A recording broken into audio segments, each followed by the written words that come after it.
ijambo ry'umunsi. Ese kuki nahisha umugisha abantu bangiriye nabi? Kugira ngo usobanukirwe neza ibi, soma Luka igice cya 6 uhereye ku murongo wa 27 kugeza ku wa 28. Kunda abanzi bawe, ugirire neza abakwanga, uhezagira abakuvuma, usengera abakugirira nabi. Biroroshye cyane kuba beza ku bantu bakubereye beza, ariko se kandi tuvuga iki mu gihe umuntu akoze ibintu bibi kugira ngo akugirire nabi? Biroroshye kurakara, biroroshye kugira inzika, kuvuga nabi kuri bo ndetse no gutekereza ku buryo ushobora kubagirira nabi nawe. Ese ariko kuki Yesu yavuze ngo dukwiye guhesha umugisha ndetse dukwiye kwishimira no kugira neza abadukomeretsa mu gihe batabikwiriye?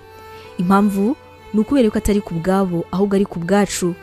Impuhwe n'ubuntu ugaragariza abandi ni imbabazi Imana igiye kukwereka. Ubuzima ni bugufi rero ku buryo atari ngombwa kubunyuranamo n'uburakari ndetse n'agahinda bishobora kwangiza ubuzima bwawe. Nuramuka uretse ibigutera ububabare, uzabaho neza, uzumva uri ahantu huzuye kandi utekanye. Imana iguha umugisha. Ubutumwa mwabuteguriwe kandi mwabugezwagaho na Nibintije Evangelical Ministries International, ariyo magambo ahinnye izwi nka NIMI.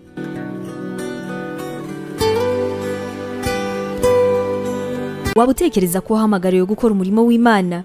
Wifuza inyigisho zacu se zisohoka buri munsi zagufasha mu buzima bwawe, cyane cyane zigukomeza mu bibazo? Umva wifuza kwiga ibijyanye na teolojiya, ukamenya ijambo ry'Imana, intwaro yagufasha mu buzima?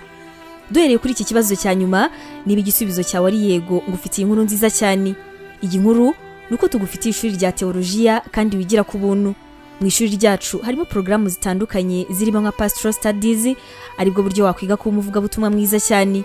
Tugufitiye kandi Biblical Studies, ariyo masomo atandukanye ya Bibiliya, ndetse na Christian Counseling, inama za Gikristo zifasha gukomeza imitima. Kugira ngo usobanukirwe biruseho, wasura urubuga rwacu arirwo wa#nemibibleinstitute.com, cyangwa se nanone ukaba watwandikira kuri WhatsApp kuri izi nimero 141 232 650 Wanatwandikira kandi kuri email yacu ariyo nemevangelism@yahoo.com. Imana iguhe umugisha.